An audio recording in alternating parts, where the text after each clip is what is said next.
I'm getting you all kind of deep. Just show your stuff or let it be. I'm telling you, just watch them out. I know you can, what you're about. Because I'm bad, you know. You know I'm bad, you know it.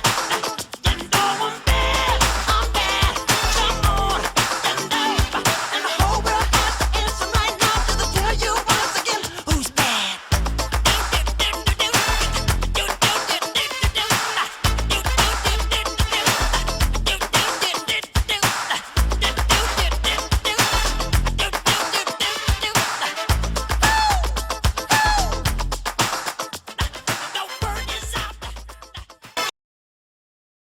Bonjour à tous et à toutes, j'espère que vous allez bien et que vous passez un bel été. Et aujourd'hui on se retrouve dans une nouvelle vidéo cinéma, dans une vidéo qui sera le bilan mi-année 2026. Vous savez, normalement depuis 2018, je fais toujours à la fin de l'année 3 grosses vidéos pour faire un bilan du coup de l'année cinéma.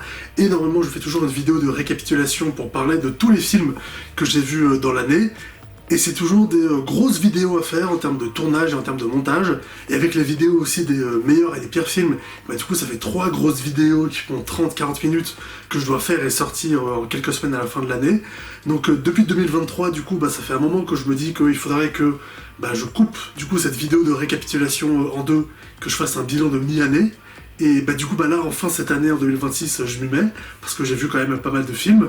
Donc comme ça à la fin de l'année, quand je ferai l'autre vidéo de récapitulation de l'année, elle sera 2 fois moins longue et ça va un peu alléger du coup les sorties de grosses vidéos à la fin de l'année.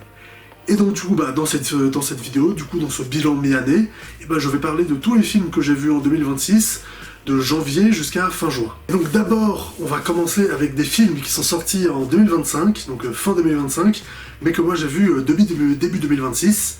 Donc d'abord on a FNAF 2, voilà, donc Five Nights at Freddy's 2, qui était comme le premier film, voilà, j'ai trouvé que c'était sympa sans plus. Après, L'Âme idéale, donc ça c'est une comédie française, une comédie dramatique un peu fantastique, qui était plutôt sympa, j'ai bien aimé. Et ensuite on a le film Sirat, voilà, qui est plutôt sorti mi-année 2025, mais que j'avais raté à ce moment-là. Mais il est ressorti en salle début 2026 et du coup j'ai pu le voir. Et c'était vraiment très bien, j'ai beaucoup aimé. Donc maintenant, pour commencer les films qui sont vraiment sortis en 2026, on commence avec Marsupilami, voilà, le nouveau film de Philippe Lachaud et de la bande à Fifi, que moi j'adore.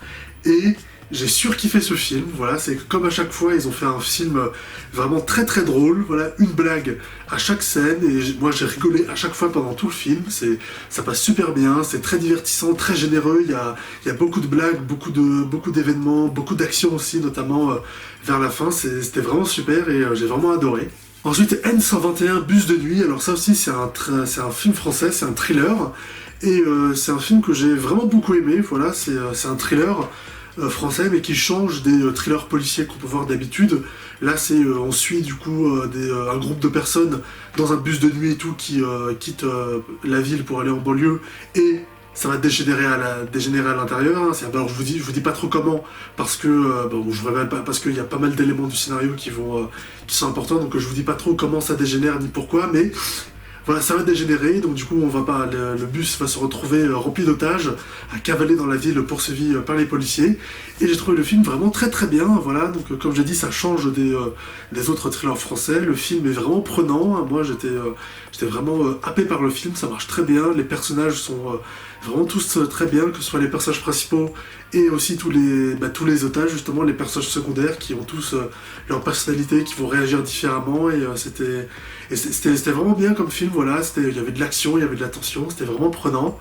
Le film est sorti en tout début d'année, donc là il doit être déjà disponible en DVD ou en VOD, donc si vous ne l'avez pas vu, je vous le conseille. Ensuite, un film dont je pense personne n'a entendu parler, qui s'appelle Alice au Pays des Merveilles, Dave in Wonderland. Donc c'est un film d'animation japonais qui réinterprète Alice au Pays des Merveilles. Et le film était très sympa, voilà, très, très touchant, mignon, très sympathique. Ensuite, Rental Family, voilà, donc ça c'est un drame avec Brendan Fraser, donc qui revient un peu dans le cinéma. Et le film était très cool, j'ai bien aimé. Greenland Migration, donc Greenland 2, 6 ans après le premier film qui était sorti en 2020, et là cette suite était vraiment très très cool. Elle n'a pas du tout marché au box-office, donc je sais pas s'il y aura un 3, qui pourrait, voilà, une suite pourrait être intéressante, mais en tout cas cette suite-là, elle était vraiment très cool. Hamnet, donc ça c'est un drame qui a été notamment récompensé aux Oscars. Le film était sympathique, mais ça m'a pas marqué. Ensuite, Le Mage du Kremlin, un film politique qui n'est pas une histoire vraie. Enfin, je pensais que c'était une histoire vraie, mais en fait non, c'est justement le personnage qu'on va suivre, il est fictif, mais c'était quand même un film intéressant qui permettait de retracer un peu l'ascension de Vladimir Poutine au pouvoir, c'était bien. Après, Gourou, donc le nouveau film de Yann Gozlan qui avait fait Boîte Noire, tout ça, notamment avec Pierre Ninet. Et c'était un bon film, voilà, c'était un bon thriller qui était cool. Ensuite, Send Help, donc voilà, ça c'est un film de Sam Raimi qui était sympathique, mais voilà, sans plus, ça m'a pas marqué, c'est pas un film que je vais retenir. Ensuite, le nouveau film des studios Sony Animation qui avait fait K-pop Demon Hunter et qui là nous sort le film Goats, qui est, du coup voilà, le film existe juste pour la blague, voilà, parce que Goat c'est en anglais c'est Greatest of all time. That's what I'm talking about! That's why he's the MVP! That's why he's the GOAT! The GOAT! Donc le meilleur de tous les temps, mais qui veut dire aussi chèvre, enfin bouc en anglais, et donc du coup Sony se sont dit, ah, et ben on va faire un film sur une chèvre, donc un bouc, enfin donc Goat, qui va être le GOAT au basket, ils ont fait ce film juste pour le jeu de mots, et le film était sympa, mais ils auraient dû sortir ce film-là sur Netflix et K-pop Demon Hunter au cinéma, ça aurait été mieux, parce que vraiment K-pop Demon Hunter c'est vraiment un film largement au-dessus, après passer après c'est assez difficile, mais après GOAT était très sympa, hein, même si je trouve que le film va un peu trop vite, mais ils auraient dû inverser, quoi. Ils auraient dû sortir K-pop au cinéma et GOAT sur Netflix. Après, aucun autre choix, donc un film coréen avec l'acteur coréen, donc Byung-Hun Lee, très connu, et le film était très sympa. Après, Marty Suprême, je sais pas si vous avez entendu parler de ce film un petit peu au début de l'année, voilà. Le film était plutôt sympa, voilà. Bon, même si j'étais pas fasciné pendant tout le truc, c'était pas non plus ultra intéressant, sans non plus que ce soit ennuyant. Le combat le match de ping-pong à la fin était vraiment prenant pour le coup, mais ouais, c'était sympa sans plus, voilà. Après, Le Rêve américain, donc ça c'est un film français qui va retracer la vie des deux entraîneurs qui ont découvert Victor Wembanyama. Vous savez, c'est le joueur de basket, la français de 2 mètres, qui a beaucoup de succès aux États-Unis. Donc le film retrace leur histoire, donc avant qu'ils recrutent ce joueur-là, et le film était vraiment très cool. Voilà. Ensuite, on a Scream 7, voilà, qui, après pas mal de problèmes de production, revient pour une nouvelle suite, mais sans aucune actrice, donc sans les personnages principaux des 2 précédents films, donc ils reprennent Neve Campbell, qui n'était pas là dans le 6, voilà, pour tout un tas de problèmes de licenciement d'acteurs, etc., assez particuliers. Donc voilà, donc du coup cette suite elle est un petit peu particulière. Après en soi le film, moi j'ai trouvé sympa, voilà, normal, mais c'est quand même très particulier, tous les problèmes de production qu'il y a eu autour de ce film, c'est quand même assez particulier, quoi, quand même. Ensuite, The Bride, donc c'est un film qui revisite la fiancée de Frankenstein, et c'est pas un film que j'ai adoré, voilà, je suis pas rentré dedans, c'était relativement bien fait, mais c'était pas... moi ça m'a pas marqué, voilà, c'était pas ouf. Ensuite, Chers parents, une comédie française qui m'avait donné envie dans la bande-annonce, mais qui au final dans le film était sympathique, mais sans plus, quoi. T'attends en fait pendant la moitié du film la révélation que tu connais déjà, donc du coup c'est un petit peu ennuyeux, quoi, mais voilà, c'est pas horrible, mais c'était pas non plus extraordinaire. Après, on a l'un des plus gros succès de ce début d'année, donc Projet Dernière Chance, qui a plu à beaucoup de monde. Moi j'ai trouvé le film très sympa, assez cool, mais voilà, ça m'a pas autant marqué que beaucoup d'autres personnes sur internet. Ensuite, Les Rayons et les Ombres, donc un gros drame historique français de 3 heures, avec Jean Dujardin, tout ça. Le film était très sympa, c'était cool. Michael, et oui, l'un des films les plus attendus de l'année, le biopic sur Michael Jackson, enfin le premier film, parce qu'ils veulent en faire plusieurs films sur la vie de Michael Jackson, donc là on n'a que la première partie de sa carrière, et normalement, vu que le premier film s'appelle Michael, le 2 devrait s'appeler Jackson, ce qui serait vraiment très drôle, très bien pensé pour comme nom de film. Voilà, c'est le 1 Michael, le 2 Jackson. Franchement, j'espère qu'ils le feront, ce serait plutôt cool. Et donc du coup, ce film Michael qui a fait pas mal couler d'encre. Voilà, comme beaucoup de biopics musicaux qui sont sortis ces dernières années, même si j'ai pas vu tous les biopics musicaux qui sont sortis depuis Bohemian Rhapsody, mais voilà, Michael, et comme les autres biopics musicaux, voilà, c'était sympa, sans plus, voilà, ça reste quand même, ça m'a quand même pas mal touché, parce que ça reste quand même Michael Jackson, et Michael c'est Michael, mais voilà, c'était sympa sans plus, j'irai voir le 2, voilà, quand ça sortira, mais voilà, juste sympa, rien de vraiment notable. Ensuite, Okum, un film d'horreur qui était assez sympa, voilà, qui change un petit peu de ce que je vois d'habitude. Après, j'ai pas vu beaucoup de films d'horreur pour l'instant depuis le début de l'année, mais ce film-là était très sympa. Ensuite, un autre film d'horreur, le film d'horreur de l'année, enfin pour l'instant, mais pour l'instant c'est le film d'horreur qui a énormément plu à tout le monde et qui a été un énorme succès au box-office, hein. Voilà, vous l'avez sans doute vu, c'est Obsession, ouais, qui a rapporté 400 millions au box-office mondial, donc pour un film d'horreur original, c'est vraiment extrêmement... déjà c'est surprenant, mais aussi c'est un énorme succès. Et moi le film, j'ai trouvé cool, voilà, sympathique, sans plus. Voilà, il m'a pas marqué comme beaucoup d'autres gens, je le trouve pas très notable, voilà, comparé à d'autres films d'horreur. Je sais pas, comparé par exemple à Evanouie qui est sorti l'année dernière, qui avait un peu plus d'éléments notables. Là, Obsession, c'est pas si marquant que ça comme film, mais même si ça reste très bien fait, je l'ai bien aimé, mais c'est pas un film que je retiendrai dans cette année. Ensuite, le nouveau film Star Wars The Mandalorian and Grogu, qui est donc la suite de la série, que j'avais jamais vu, voilà, j'ai jamais vu la série The Mandalorian, donc je l'ai rattrapé, voilà, en ce début d'année avant le film. La série est plutôt cool, hein, voilà, j'ai bien aimé. Un petit peu moins la saison 3, mais sinon dans l'ensemble c'était quand même une assez bonne série. Et le film était vraiment très cool, voilà. Bon même si c'est essentiellement de l'action et des péripéties, et il n'y a pas de grands messages ou de grands thèmes qui sont abordés ou qui sont racontés, surtout pour du Star Wars. Donc je comprends tout à fait tous les gens qui n'ont pas aimé, mais moi je mentirais si je disais que j'ai pas passé un bon moment, voilà, c'était très divertissant, je me suis pas du tout ennuyé, c'était un bon moment, notamment la musique du film de Ludwig Göransson, elle est vraiment super cool, hein, j'ai vraiment adoré les nouveaux thèmes qu'il a composés, parce qu'il reprend des thèmes de la série, mais il y a des nouveaux qui sont sortis pour le film, et c'était vraiment cool.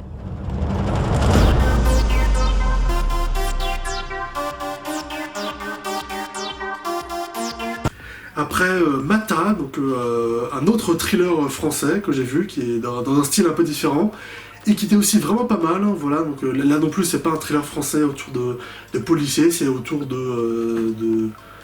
d'agents du GIGN, je crois, je suis pas sûr, mais voilà, en tout cas c'est un thriller français qui était plutôt pas mal, que je vous recommande.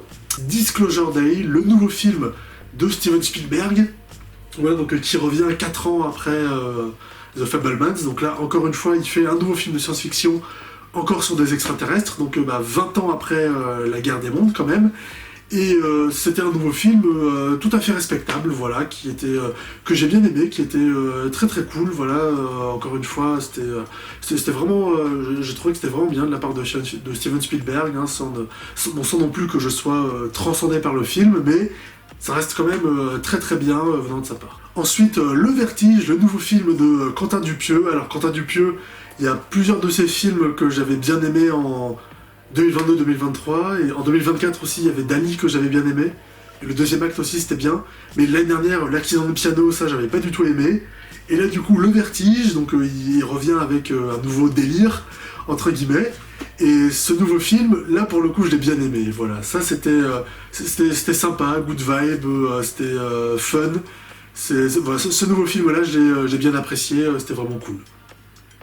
Ensuite, l'autre film d'horreur événement de l'année, enfin horreur entre guillemets, puisque bah, c'est le film Backroom, voilà, adapté évidemment de la fameuse creepypasta d'internet qui a eu un énorme succès sur internet depuis 2021, voilà à peu près, qui voilà, c'est le nouveau phénomène un petit peu à la Slenderman. Et donc du coup bah là Hollywood, comme ils ont vu que ça marchait, et bah ils ont décidé d'en faire un film, mais contrairement au film Slenderman qui s'est sorti en 2018, et bah là ils ont décidé de prendre directement l'un des mecs qui avait lancé un petit peu toute la mode des backrooms sur YouTube, donc c'était le youtubeur Ken Pixel. Donc là ils l'ont repris lui directement pour faire le film au cinéma, ce qui est une bonne idée, hein, voilà, parce que Hollywood et notamment les producteurs classiques, les vieux producteurs ne comprennent, pour être gentil, rien à la culture internet. Voilà, c'est comme vous l'avez vu, si vous l'avez pas vu, mais avec le film Slenderman qui n'était pas très réussi. Et là, au moins, ils font l'effort de prendre le mec qui connaît vraiment le phénomène des backrooms, puisque il a plus ou moins popularisé, pour faire le film des backrooms. Voilà, et évidemment, du coup, là j'ai pas encore parlé du film, mais oui, le film était vraiment très très cool. Voilà, j'ai bien aimé, c'était cool hein, évidemment de voir les fameux décors des backrooms, mais là sur un écran de cinéma, et construit, vraiment construit avec des décors en dur, hein, c'était quand même assez fun de vivre ça en salle. Et là pour le coup, le film est vraiment cool et respectueux entre guillemets de l'univers des backrooms, puisque c'est pas un vieux producteur qui a fait le film, c'est un mec d'internet. Voilà. C'est quand c'est un mec d'internet qui fait un film adapté d'un élément de la culture internet, ça fait un bon film. C'est vraiment étonnant, hein, évidemment, qui s'en doutait. Voilà, et le film était vraiment très cool. Noise, un autre film d'horreur, mais cette fois-ci un film d'horreur sud-coréen, avec un concept là aussi assez particulier, assez précis, et j'ai bien aimé le film, ouais, c'était vraiment cool. Il y a 2-3 jumpscares dans le film qui sont vraiment efficaces, et je vous le recommande, voilà, s'il passe encore, c'était vraiment bien. Ensuite, dans un registre totalement différent, Jim Queen. Voilà, donc c'est un film d'animation français réalisé par les mecs qui ont fait la série des Cassos sur YouTube. Et le film était bien, assez fun et plutôt drôle. C'était cool. Et avant de finir, il y a 2-3 films dont j'ai oublié de parler dans le tournage principal, dont j'avais aussi envie de toucher 2 mots. Alors d'abord, The Furious, voilà, donc c'est un film d'action hongkongais, sur un personnage qui, dans la fille, se fait kidnapper et qui va devoir retrouver, voilà. Donc une histoire assez simple, mais qui donne lieu à pas mal de scènes d'action vraiment bien chorégraphiées et vraiment bien filmées, prenantes, vraiment super cool à voir. Et ensuite, alors, un petit peu de contexte, on a le réalisateur indien S.S. Rajamouli, qui notamment avait réalisé il y a 4 ans, en 2022, le fameux film RRR, dont tout le monde avait parlé, et qui est venu en France à la Cinémathèque française. Je ne sais pas pour quelle occasion, mais en tout cas il est venu en France en juin pour un petit peu présenter ses films, et à l'occasion, à la Cinémathèque, ils ont repassé plusieurs de ses films, notamment RRR, mais aussi La Légende de Baobali et son film Ega, donc La Mouche en fait. Donc moi j'avais déjà vu La Légende de Baobali 1 et 2 en 2021, mais sur internet, voilà, sur un site en streaming. Et du coup, à l'occasion, vu qu'il y avait ces films qui ressortaient, du coup, je me suis empressé d'aller prendre une place pour, déjà, pour un petit peu me faire pardonner, ouais, c'est d'avoir vu ces films en streaming il y a longtemps, sur internet, et aussi pour pouvoir vraiment profiter du spectacle de Baobali 1 et 2 sur un grand écran de cinéma, et c'était vraiment fabuleux de revoir ces films, hein. Ça fait toujours partie de mes films préférés, hein, des meilleurs films que j'ai jamais vus. Et à l'occasion, ils ont aussi ressorti, pas seulement à la Cinémathèque aussi, ils ont aussi ressorti au Grand Rex, et dans quelques cinémas UGC, ils ont ressorti RRR, et ils ont sorti aussi plusieurs de ces films, notamment son film Ega, voilà, qui à la base était sorti en Inde en 2012, et qui n'était jamais sorti en France, en fait, voilà. Donc du coup, d'un point de vue distribution, officiellement, pour la France, Ega, du coup, c'est un film de 2026, en fait. Voilà, et je dis ça parce que, à l'occasion, je suis allé le voir en salle de cinéma, le film Ega de Rajamouli, et je l'ai adoré. Voilà, ça raconte l'histoire d'un mec qui se fait tuer par un patron d'une grande entreprise qui est amoureux de sa copine, et le mec meurt, mais il va se réincarner en mouche, donc du coup, comme Ega ça veut dire mouche en indien, et dans son corps de mouche, il va essayer pendant tout le film de se venger et de tuer le patron qui l'a assassiné en fait.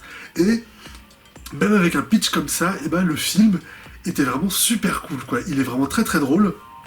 Mais parce que c'est une comédie, hein, voilà, il n'est pas involontairement drôle, le film est comique, c'est une comédie, mais il est aussi vraiment très prenant, quoi, voilà, il y a plein de scènes d'action bien faites, et de scènes prenantes et tout, et moi j'ai été vraiment pris dans le film, mais aussi dans les enjeux, dans les personnages, dans le drame aussi, et l'émotion qu'il y a à certains moments, surtout à la fin.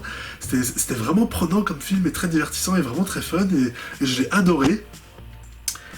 Et du coup, c'est un petit peu particulier parce que, officiellement, vu qu'il n'est pas sorti en France à l'époque, c'est un film de 2026 pour nous les Français.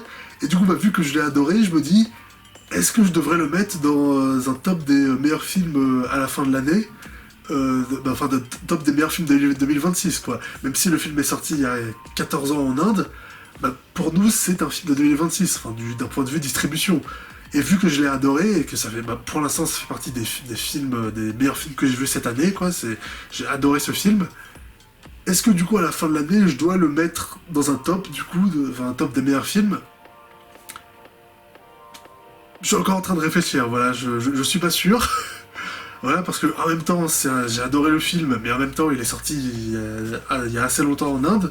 Donc, est-ce que vraiment ça doit compter comme un film de l'année 2026? Je suis pas encore fixé pour l'instant, voilà. On verra du coup dans 6 mois à la fin de l'année, on verra si je le mets dans mon top ou pas, vous verrez s'il se retrouve dedans, mais pour l'instant je suis encore en train de réfléchir, mais vu à quel point je l'ai aimé, on verra le reste des films qui sortira dans l'année, hein, s'il y en a qui me plaisent plus, mais pour l'instant je réfléchis, voilà, pour l'instant je réfléchis et on verra à la fin de l'année, voilà.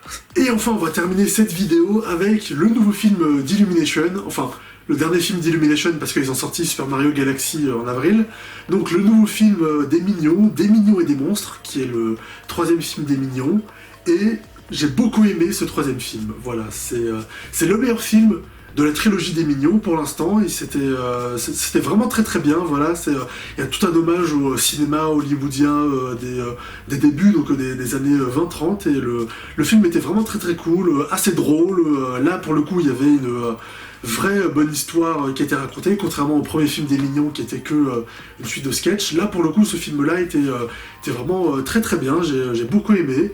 Et c'était même meilleur que Moi Moche et Méchant 4 d'ailleurs, et j'ai vraiment hâte de voir les prochains films d'Illumination. D'ailleurs ils ont posté là il y a quelques temps sur YouTube la bande-annonce de leur nouveau film, qui va être un film d'extraterrestres, qui s'appelle Not Alone je crois, donc la bande-annonce elle a l'air assez particulière, ça vend un film assez particulier, donc je suis assez intrigué de voir ce que va faire Illumination par la suite, c'est assez cool.